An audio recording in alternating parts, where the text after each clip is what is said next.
Hola amigos.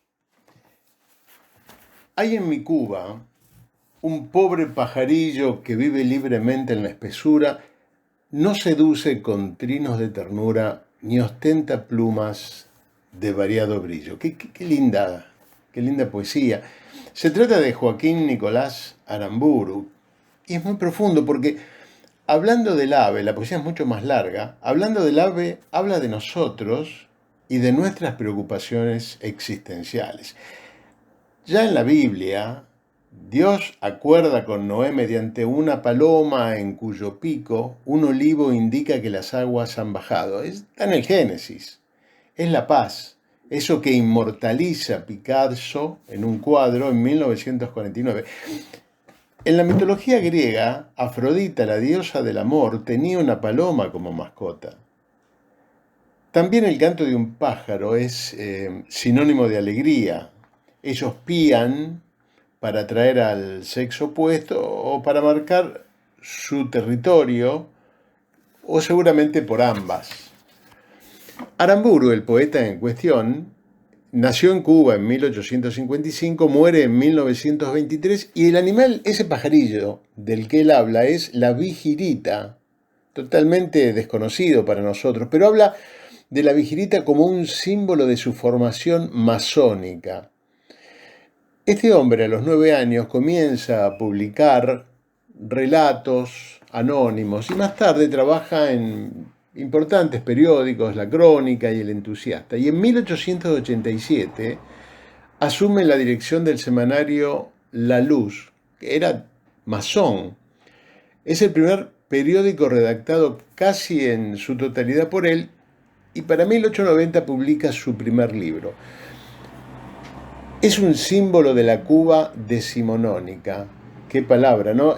Decimonónica se está refiriendo al siglo XIX, previa a la famosa Revolución Cubana. De sus textos se desprende la vida del cambio de siglo con una impronta fuertemente hispánica. Los amantes de la isla prefieren explicar que Cuba es un vocablo aborigen, ahí estaban los taínos, que significa jardín o tierra labrada. La palabra La Habana, que también viene del taíno, que ellos dicen Habana, es la capital, puerto y es el principal centro turístico que está fundado en 1514 por un español, por Pánfilo de Narváez. Allí, en esta Cuba, tiempo después se enamoró de una ex novia de Fidel Castro, Luisa Aguilé, ¿se acuerda? Un cantante y autor argentino de música romántica que vivió mucho tiempo en España. Decía, nunca podré morirme, mi corazón no lo tengo aquí. Allí me está esperando, me está aguardando que vuelva allí. Y el estribillo decía, cuando salí de Cuba dejé mi vida, dejé mi amor. Cuando salí de Cuba dejé enterrado mi corazón. Bueno, un contemporáneo de Aguilé, Elvis Presley, que muere en el año 77, grabó el film Blue Hawaii y allí hace una canción que es Cuando salí de La Habana, válgame Dios, que también tiene el título de La Paloma y lo hemos escuchado infinidad de veces. En estos días lo escuché por Plácido Domingo. Es una canción muy famosa de 1863. Y la historia dice así, dice que en el 492 a.C., antes de la invasión de Darío I a Grecia, una época en que la paloma blanca no era conocida en Europa para la tropa persa, Mardonio la tropa persa de Mardonio fue atrapada en una tormenta y destruida. Los griegos entonces observaron a un montón de palomas blancas que escapaban de las naves persas que se estaban hundiendo. Esto inspiró la idea de que esas aves llevaban a casa el mensaje de amor de un marinero perdido en el mar. ¿Qué es lo que dice la canción? La habanera es un género musical cubano, sobre todo en la primera mitad del siglo XIX. Recordemos que Cuba era una colonia española y el intercambio con la metrópoli era constante, sobre todo de marinos y aventureros. La habanera, la murés Washu Bell, que es famosa, ¿no? El amor es un pájaro que se revela.